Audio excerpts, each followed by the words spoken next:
G-Man Boxing. Do you know what I mean? Every single live he donates. I see him on other lives donating. He's got the bag on it.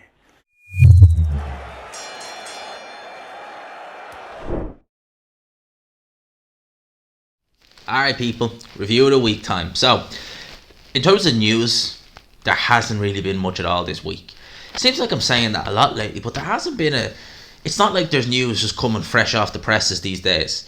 That's one of the reasons why there were so few videos last week, is that there just wasn't a lot to talk about. Having said that, I have a lot of videos done today in the pipeline for the coming days, because there's been a few things that have come up that I'll talk about here, but I won't go in depth, if that makes sense, because I'll save them for different topics. But over the weekend, on Friday and Saturday, there was a good few cards on that were actually, they were streamed, some to IFL, some were on Fight Zone.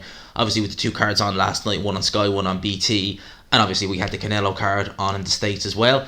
So there's a lot to talk about there. And before I go into it, I only seen this pictures today. It was quite funny seeing Dana White at the UFC event with the full view of him watching the Canelo. Was the Canelo planned fight? I found that quite funny. Now I have to say, I really did. Shows that Canelo, his reach is far. He reaches to the head of other sports when his fights are on. So let's talk about the fights that happened the weekend. We'll start from Friday's cards. There was two cards on Friday. There was one in Belfast, which was on IFL. It wasn't an MTK show. It was Jamie Conlon. So Jamie Conlon, he's transitioned from boxer into, I think he's vice president of MTK, and he's also going in the road to promoter. We'll talk about his card now in a sec. The Fight Zone card that was on in Tottenham Hotspur's Banquet Stadium. Now, I've only just joined up for Fight Zone. I actually thought it was a lot dearer than it was at the time. It's only $4.99 a month, which is actually quite a good deal, because they're kind of like the next gen shows that Eddie Hearn used to put on. To some extent, they do put a lot of domestic kind of area level fights on as well. They're actually not bad. I mean, that's not a bad deal. And I got that because a guest I had on a fortnight ago, Hannah Rankin, see there on screen. That was a fun little interview, by the way. She had her world title fight against Maria Lindbergh, won that world title, won WBA and IBO titles. So I've officially, a big up to her, she won it on a UD. They're all quite wide, the scorecards. It was actually a good little scrap. It was competitive throughout. But that's the first world champion now I can say I've interviewed. So I've officially interviewed a world champion. I'm happy about that, and big up to her. As for the rest of the card, there was a lot of debutants. There was, I think, 2 debutants and 1 prospect. Michael Gomez Jr. fought on that card as well. Michael Gomez Sr., famous for his fight. I can't remember the guy's name now he fought, but it was an absolute war, and he wasn't the favourite in that fight. Who was it he fought? God almighty, it slips my mind. But he had that war. I can't remember. That's going to annoy me now. But I remember he fought Amir Khan as well. He just dropped Amir Khan in his last fight. That was the Fight Zone card. The Conlon card, which was an interesting one. It had a lot of Irish, I think they were all Irish actually, fighters who were on it. It was headlined by Lewis Crooker. Lewis Crooker is a fighter I've seen over the years. I've actually seen him fight live. He, at the start of his career, was getting rid of a lot of guys. He was knocking a lot of guys out. And then he went on a lull where he just seemed to not be able to get rid of anyone. As lately, he's been getting guys out of there. He fought a guy called Artur Herion, and he stopped him in 7 rounds. Patrick McCroy. Now, he is a fighter who, prior to a couple of years ago, I was never really impressed with. He definitely seemed to have pop. He's a super middleweight, by the way. He seemed to have a bit of pop, but he seemed to struggle to be able to land it consistently. And when he did get rid of guys, he got rid of them in style. But he was getting rid of them in style when he did. But he was struggling to land it. He was looking a bit inconsistent. He fought Steve Collins Jr. 2 years ago for an Irish title. And Steve Collins Jr., people say that Campbell Hatton is poor. Well, Steve Collins Jr., I think he's retired now. He was even worse. Alright, he was so bad he couldn't even get a big platform. That's how poor he was. Horrible. Don't know what he's like as a person, but as a fighter, he just couldn't fight.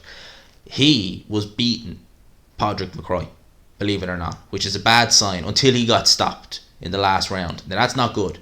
Since then, he's improved, and he's been getting... This was a nice little knockout against Celas Navas. If you haven't seen it, I'd recommend it. It was a nice little knockout. The fight of the night, I felt, on that card was a 4-rounder, and it was by a guy called Kane Lewis. Now, he's only 18 years old, and he looks every bit as 18 years old, by the way. Very limited amateur career as well. He was 1-0 going into this fight. Now, he fought a guy called Wan Yin, who is actually Spanish, believe it or not. Don't let the name fool you. He's listed here as being Spanish. He was 4-0 with 1 draw. Now, when I say that whoever matched these two opponents needs to completely be sacked, because this was a classic case of man against boy. It really was. It was a 4-round draw.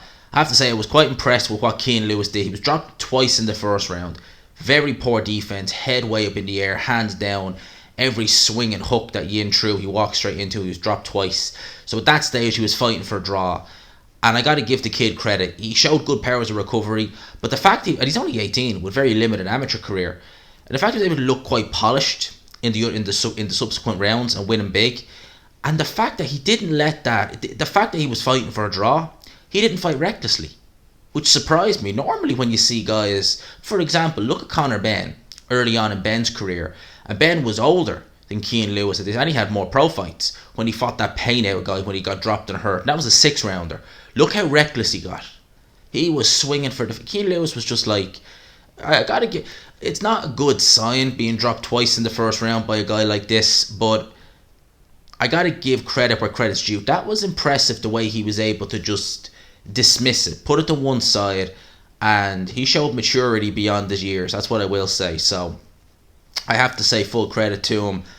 Big up to him for that. In terms of the other cards, obviously we had the boxer card on in Sky, which I get to. Now I only seen 1 or 2 fights on that card. I didn't really see many. Where was the boxer card? I think it was this one, because I've loads of them on. Okay, now I clicked on the BT Sport card. Okay, we'll talk about this one first. So on this card we had the main event. This was actually the co-main event, I think it was Zach Parker versus Marcus Morrison. Now I done a review on that, but Zach Parker looked extremely good. He looked extremely devastating in getting rid of Marcus Morrison. Marcus Morrison going into this fight 4 losses, all via points. Eubank Jr. is probably the real big note there, because Eubank Jr., not the biggest puncher in the world, but very spiteful. That's the best way to describe him.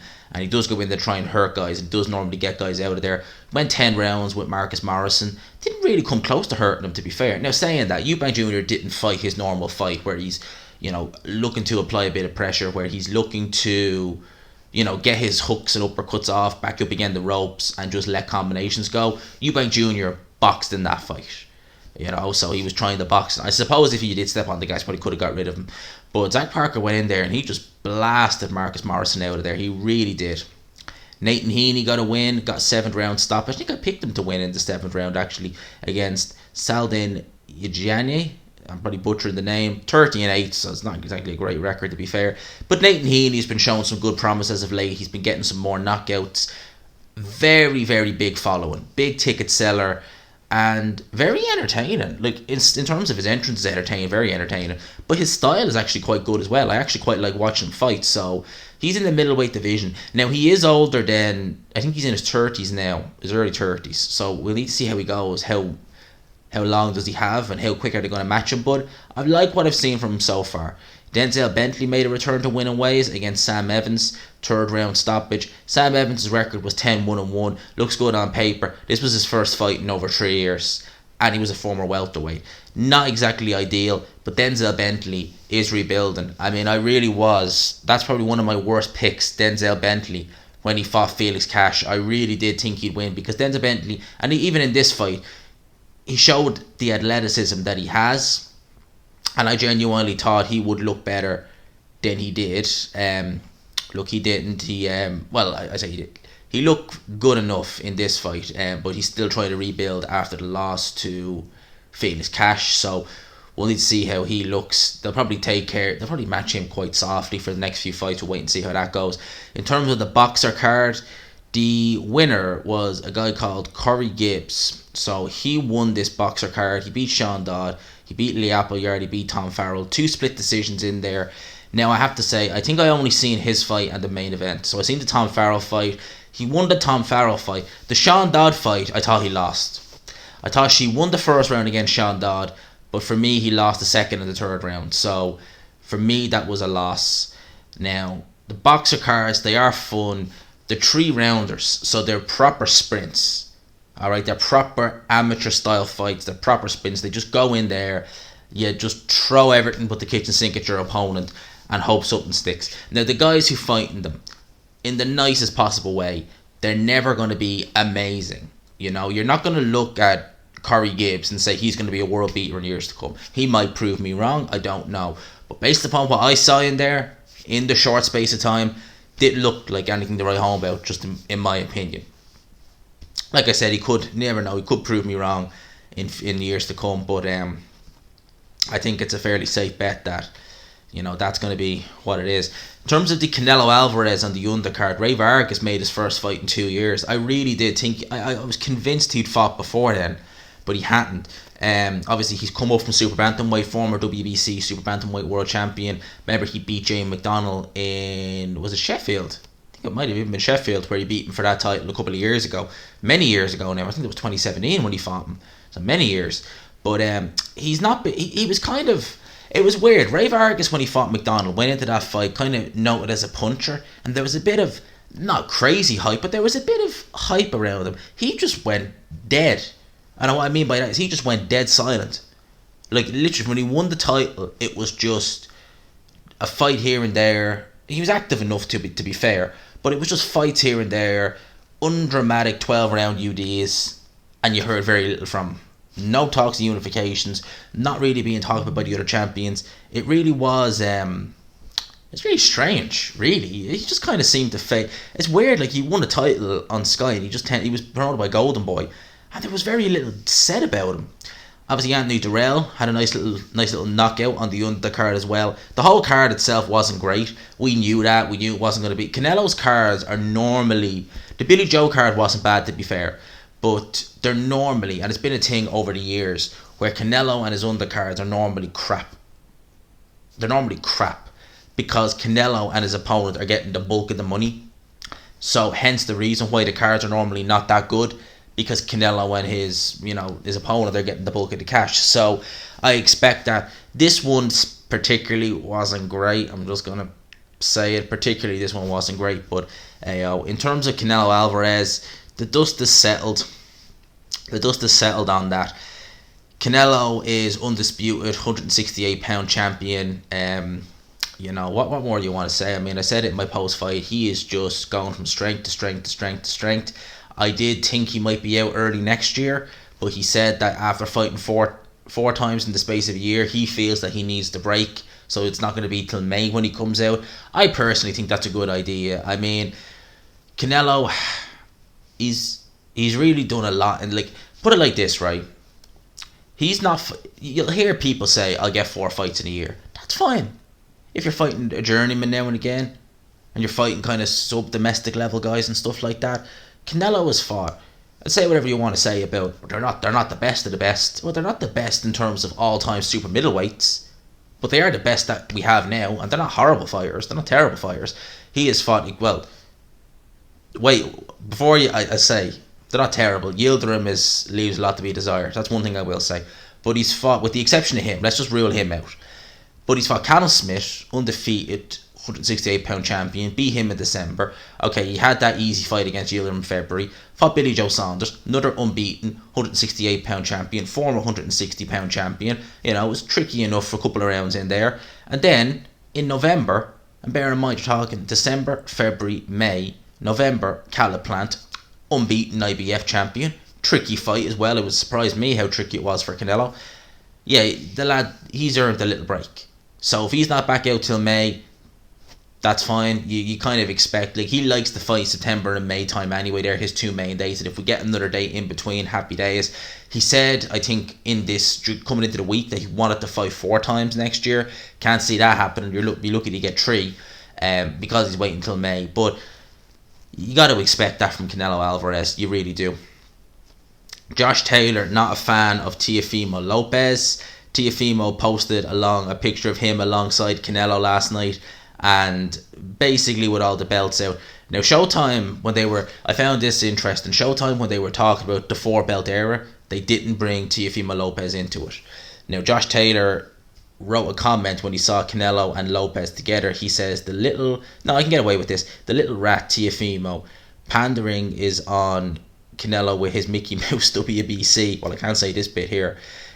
What a something brass neck embarrassment. The guy is so desperate, it's unreal. There are only 2 undisputed champions with all the belts. Facts. It's Josh Taylor having a few words about Teofimo Lopez. He gave an interview, I think, with IFL, where he was going in a bit on Teofimo Lopez. Yeah, Josh Taylor. The whole situation with franchise, it's almost like these sanctioning bodies, well, I don't think they do. It's like they don't want undisputed. Because think of it like this, how ridiculous it is. You have a franchise title that you don't need to defend, that has no mandatories, alright? That it's just kind of given to you. So therefore, you get a WBC champion in Devin Heaney, who has to take the mandatories and has to... It's just the biggest load of you-know-what. It's just ridiculous. And they've kind of gone away from the franchise thing. Who was it? They called Lomachenko. Was it Canelo? Yeah, they called Canelo franchise at 160. And then they made Charlo champion. I think because they knew that fight was unlikely to happen, that they kind of felt like... Maybe it's to get around, possibly the Muhammad Ali Act or something like that over in the US. Maybe, possibly. Maybe I'm getting that law mixed up a bit, though. I think maybe, is that... I might be getting that law mixed up, someone wants to correct me on it, but maybe it's something to do with getting around mandatories for your opponent. I think it's just silly. That franchise title, we don't need it. I mean, the complaint with the WBA was they had the regular and the super, and the WBC just said, no, let's make it even trickier. Let's make it as though we have one franchise champion who's kind of like an invisible champion, and then one main champion. It's a mess. It's an absolute mess. So, there's that. Conor Benn will face Chris Algieri in a welterweight clash on December 11th in Liverpool. Not exactly the fight I want to see, if I'm honest with you.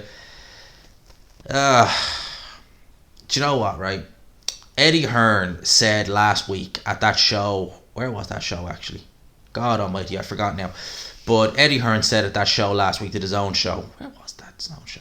Oh, yeah, in London. That...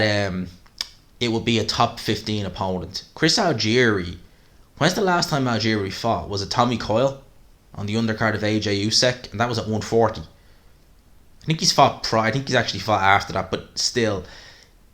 Chris Algieri was never good at 147. He's alright at 140, but I think he's seen better days. I think he's seen better days after the Errol Spence fight. That was 5 years ago, nearly 6 years ago now.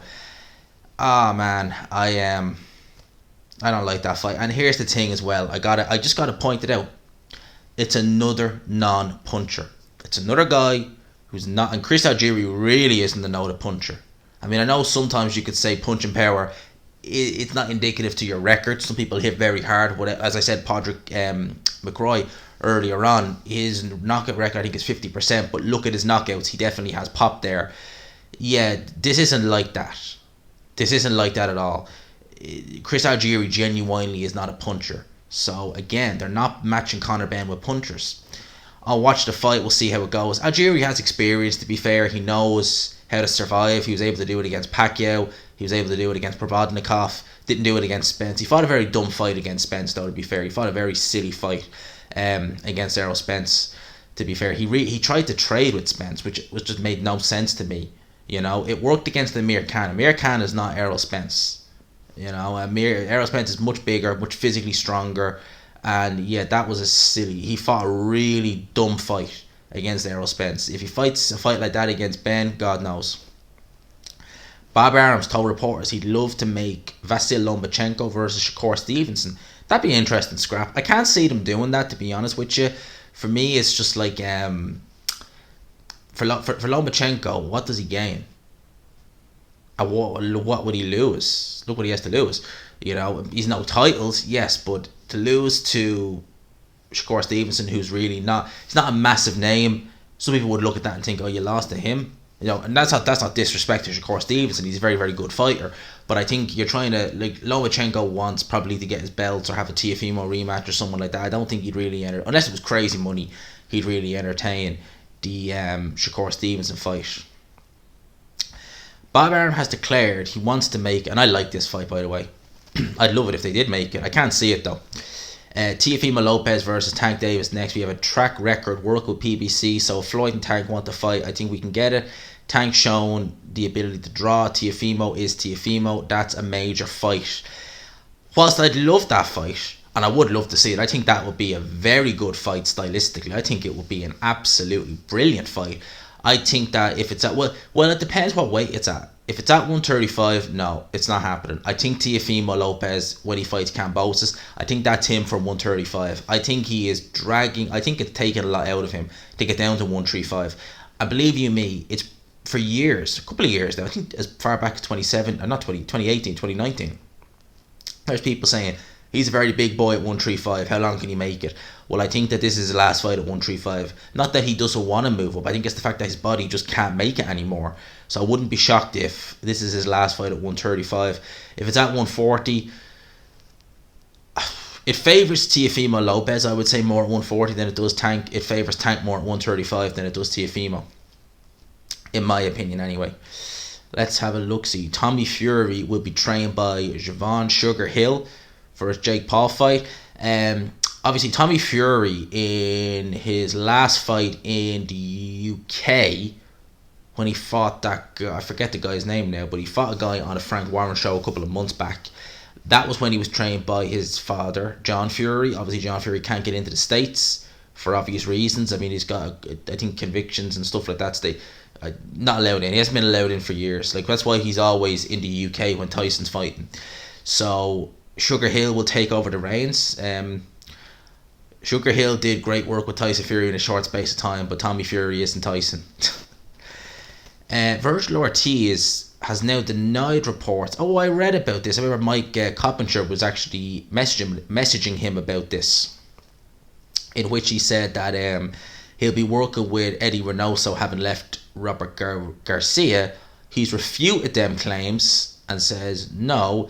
He's still considering a decision with Robert Guerrero. He has confirmed they will no longer be working together. So he's not working with Robert Garcia now, but who knows what might happen with new trainers, and he hasn't announced anyone yet. Jake Paul, Tommy Fury, we kind of knew this already, would be on BT Sport pay-per-view. Yes, we kind of already, we pretty much knew that. We pretty much knew that already. Anthony has anyone seen the images? I'll just talk about this actually as well very briefly. I've seen them. It's not nice. And what I'm referring to is the images of Scott Fitzgerald. I don't know if anyone's seen the images of Scott Fitzgerald that have been flying around lately. It's really not nice to see. And it's really sad to think that around about this time 2 years ago, he was beating Ted Cheeseman for the British, I think it was just the British, for the British 154 pound championship, light middleweight title. And now we see images like that. It's really not nice. Scott Fitzgerald is a good fighter, a very good fighter. I think his best days are behind him now at this stage, unfortunately. I think that he's a lot of problems, a lot of demons that he's trying to overcome. When I saw him give that interview with IFL when he fought back in May, he just did not look right from a mental point of view. It just seemed like, how do I put it? It seemed like he just wasn't there. It just seemed like something was amiss with him. Now, maybe he was on antidepressants, I don't know. I don't know the ins and outs. But when I seen that, I just thought he needs to be nowhere near a boxing ring. But having said that, and even seeing these pictures, I'm thinking his career is God knows where it is. But it's a double-edged sword. And I'll tell you why. Because with boxing, I think it gives him that get up and go to be able to keep himself on the straight and narrow. But when he doesn't have it, and he's not really had it, he's kind of all over the shop. But does he have it anymore with boxing? Because although I think it might help him to an extent, clean his act up, and I hope he does do it anyway for himself, not just for the sport. For his own health, should he be anywhere near a boxing ring? I don't know, it's a weird one. But it was sad to see. I like to think of Scott Fitzgerald beating Anthony Fowler. Not that I dislike Anthony Fowler, I just mean that was probably his best win. And then the Ted Cheeseman win, obviously, and the good moments he had in 2019. I don't want to look at those pictures again. They weren't nice. And I hope he gets himself sorted for his own sake. Even if it's sad in a way, because Scott Fitzgerald is a very, very talented fighter. He is a very, very talented fighter. He can punch a bit, he can box a bit. He's durable, very good fighter, very talented fighter is Scott Fitzgerald. And it's sad to see someone with a lot of potential who's probably, I'm just going to say it, probably never going to reach it at this stage. But it's sad to think of what he could have been. Because I really do think there was, I don't want to say, there's maybe a big statement that there was a world champion there. But there was certainly a guy who could have hung with them. There's definitely, I think, someone who could have had some big fights. It's a sad sight. I'll leave it with this. I'll leave it with a very good fight that's been announced. Joshua Buatsi will face Maxim Vlassoff on the undercard of Chisora Parker 2 on December the 18th. Now, I'm going to say it, that caught me right out of left field. The complaint I had about Buatsi was they were matching him very carefully, very softly. I was very happy when they put him in there with Ricard's Bolotniks. Alright, I felt that was a big improvement, that was a big step up. But Maxim Vlassoff? Wow, now that's a big step up. Maxim Vlassoff is a very, very good fighter. Extremely good fighter. And he is massive for light heavyweight. Many people believe he should be WBO world champion right now. That he beat Joe Smith Jr. in their fight back in April. Maxim Vlassoff, I remember him against Rakhim Shakayev a few years ago. I'd seen him fight Gilberto Ramirez prior to that. And I remember at the time when he fought Ramirez, that was at a catchweight of 170. I think it was in 2015. And that was on HBO. And Gilberto Ramirez, was only kind of being built up as a prospect by Top Rank at the time. And he didn't look good in that fight. Maxim Vlassoff was very competitive. And I remember HBO were quite dismissive of Gilberto Ramirez after that. And they were saying, well, he's not that good. In hindsight, that's a very good win for Gilberto Ramirez. And although it was competitive, he won the fight. As I said, in hindsight, looking back, it's a very good win. Because Vlassoff went from that up to cruiserweight, fought Rakhim Shakayev, who was a big puncher, very crude, but a big puncher nonetheless. Knocked him out, bounced him up and down off the canvas. Had a win over Dola, who was still useful at the time. Lost to Glowacki in a good, decent enough competitive fight in the World Boxing Super Series.